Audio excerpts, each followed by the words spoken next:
Hello, John Fisher. Back again for the fourth video now in our series looking at young heroes.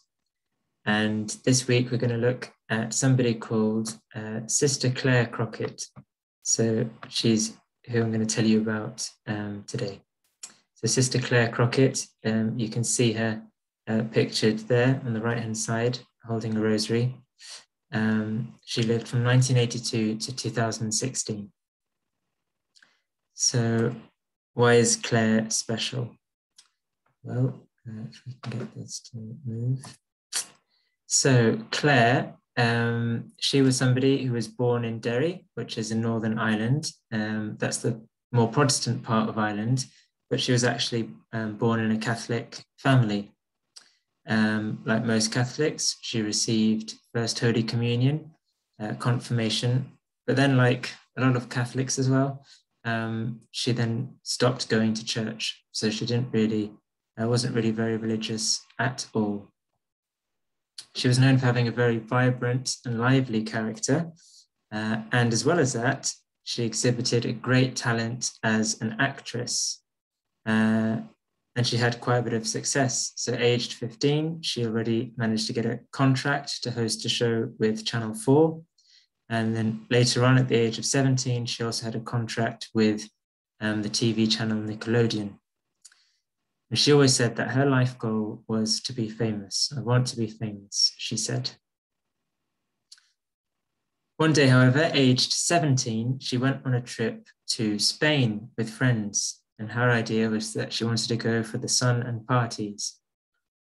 What she didn't realize, however, was that it was actually a trip organized by one of her friend's local churches, and that there was actually quite a bit of religious events planned into the time in Spain. It was the time of Easter, and just before Easter, on Good Friday, she was encouraged, gently invited, to go to the Good Friday service. And at the Good Friday service, you may know that a big part of it is looking at the crucifix, the cross of Jesus, and at one point kissing it. And it was at the time that she kissed the crucifix that she felt a sincere knowledge and certainty that Jesus had died for her. So much so that after the Good Friday service, a nun had come to see her because she was crying and asked her what the matter was. And she was just repeating, "He died for me. He loves me. Why hasn't anyone ever told me this before?" So Sister Clare then gets this strong idea that Jesus had died for her on the cross. But then she goes back to Northern Ireland after this trip in Spain, and she continues her acting career. And with that acting career and the culture that goes with it, she sort of returns to her old ways. She has a part in a film.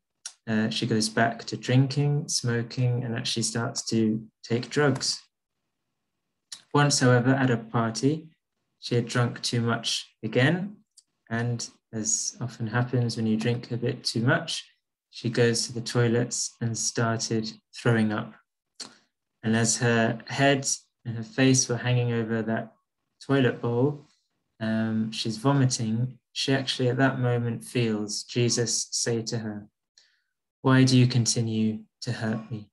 So Jesus is pained, is hurt by seeing her like this, crouching over a toilet bowl, vomiting. This has an effect on her and makes her think. She then goes back to her room. She's in a big London hotel, part of this film. She's trying to read her taping schedule for the next day, but she feels a great sense of emptiness and that her life has no meaning. Even though she's relatively successful with a good potential acting career ahead of her, she feels that it's all a bit pointless. And so she has this big conversion, and she decides to leave acting and to join a congregation of religious sisters that she had met on her trip in Spain. They're called the Servant Sisters of the Home of the Mother, and they're all dressed in white, as you will see. So she goes to Spain and she becomes a religious sister. She starts to help in a residence, working with girls, young girls who come from families in difficulty. And there she discovers, and other people discover, that she has a very special gift of understanding, working with young people. She just has this natural love for them. She understands them, she helps them. And the young people really love her and appreciate her. At this time, she often liked to use this image for herself and for others of giving a blank check to God each day. So she would say that each day she would give a blank check to God so that he could ask of her whatever he wanted. Sister Clare now wants to give her whole life over to God and to the service of his people.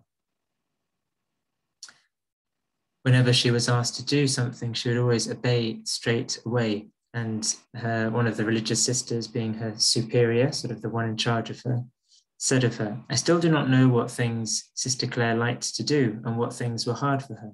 I could never tell. And when I would ask her to do something, her answer was always, of course." She was known for being a very delightful person to be around in the convent. At some point, she gets sent to Ecuador in October 2012, and she gets sent to two areas, Guayaquil and Playa Prieta, which are both very poor areas in Ecuador. She's known for playing the guitar. She plays very well and sings beautifully. And people would always ask her to sing songs, and she would just sing and sing and sing as people asked her to the point of sometimes losing her voice, but she would never give up. She works tirelessly in a school for young children and with poor families of the area. But then after being in Ecuador for 4 years, one time in April 2016, severe floods strike the area. Many families lose their homes and possessions, and Sister Clare, together with other sisters, forgive the typo there, also carry on working tirelessly to help them.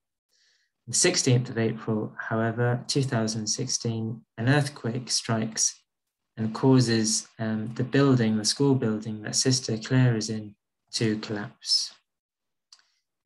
Sister Clare was on the ground floor with 4 sisters and 7 girls, so they were educating inside.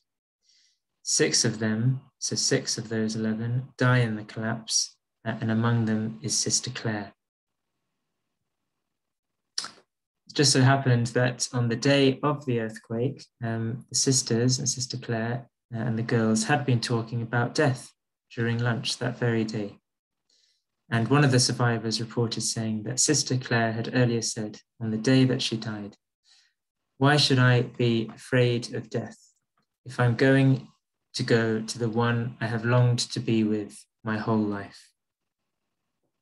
So after Sister Clare died, many stories came in about what a wonderful person she was and how much she gave herself completely to helping especially poor young children from poor backgrounds. And her life has been collected, her biography has been written, and in fact, a film has been made called All or Nothing. You can see this film on YouTube, and it's a very beautiful film about Sister Clare's life. So the film I've watched, I really enjoyed it, and I think many of you would enjoy it as well. As I say, it's free on YouTube, but if you'd like to know more about Sister Clare, there's this film, it's called All or Nothing, because she used to say, if I'm going to live life to the full, I'm going to give my all or nothing. And what she wanted to do was to give her all to God. So Sister Clare Crockett, I hope you've enjoyed her story. Her process of canonization is open, so hopefully she'll become a saint soon. So we can start to pray for her, to her, asking her for her help to help us in our lives. So I hope you've enjoyed that, and I wish you all a good weekend. God bless.